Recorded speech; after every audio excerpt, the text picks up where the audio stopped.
What's up, guys? Welcome to my YouTube channel. And in today's video, I'll be talking about supply zones and demand zones. Okay, guys, first you need to understand that the market moves because people are either buying or selling. And actually, when buyers becomes aggressive, price usually shoots to the upside.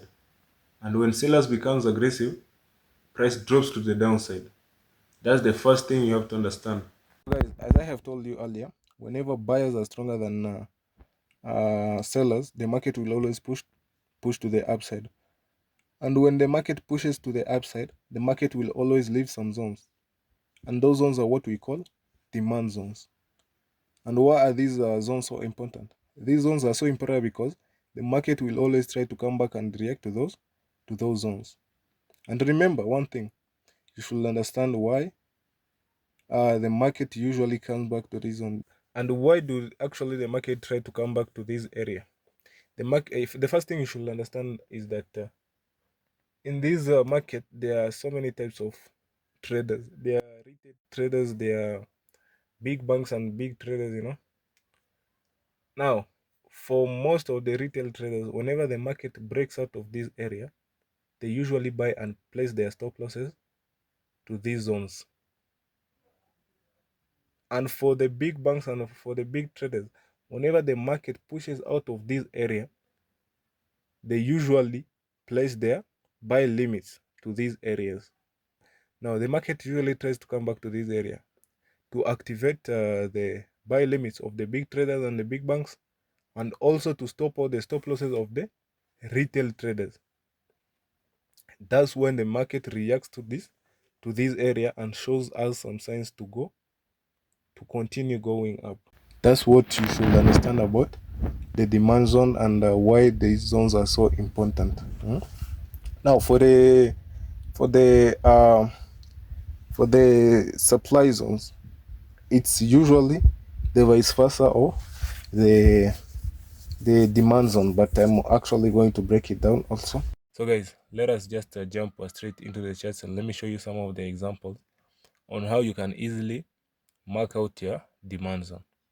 Now, for me, when I'm going to mark out my demand zone, I usually mark out the high and the low of the previous candle that was there before the move started. All right.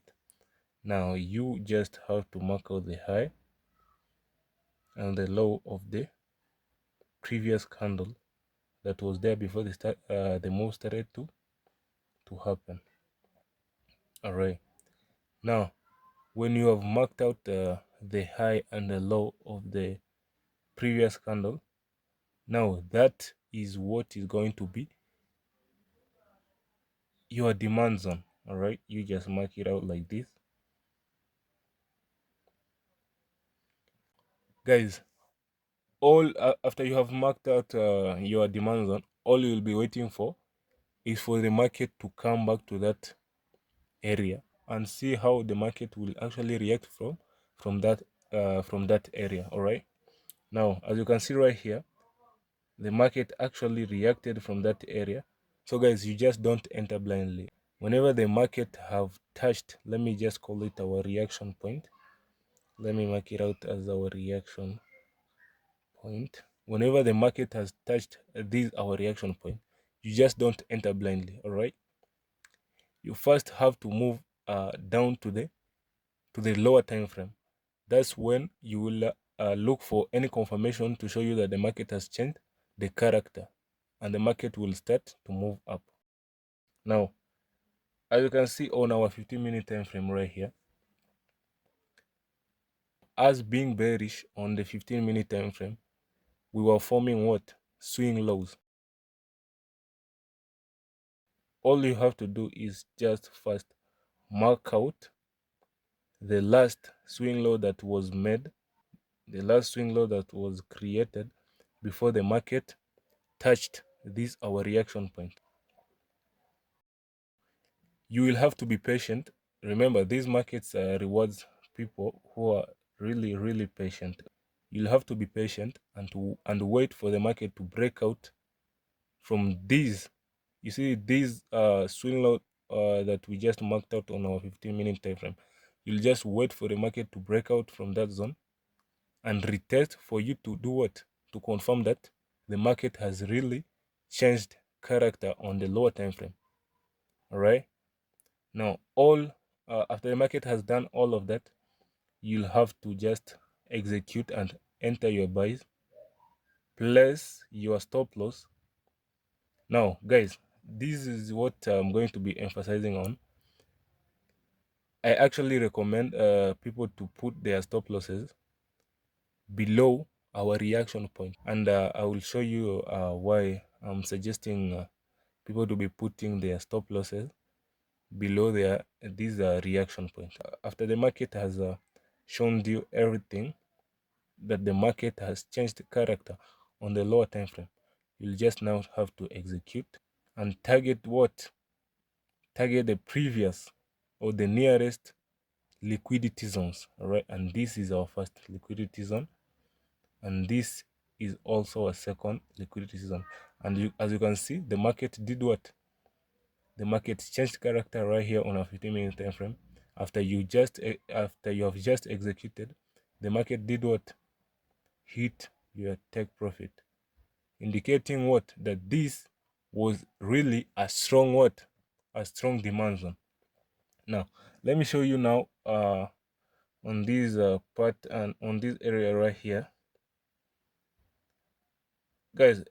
You can also see that the market actually reacted from this demand zone twice, and the market really did what happened previously on this first point. All right, the market reacted on this point, and this is our reaction point. All right, as I have just told you, you mark out the previous swing low that was made. Okay, now this is the reason why I was actually telling you that you should be putting your stop losses down on our reaction point, because as you can see, the market broke our previous swing low.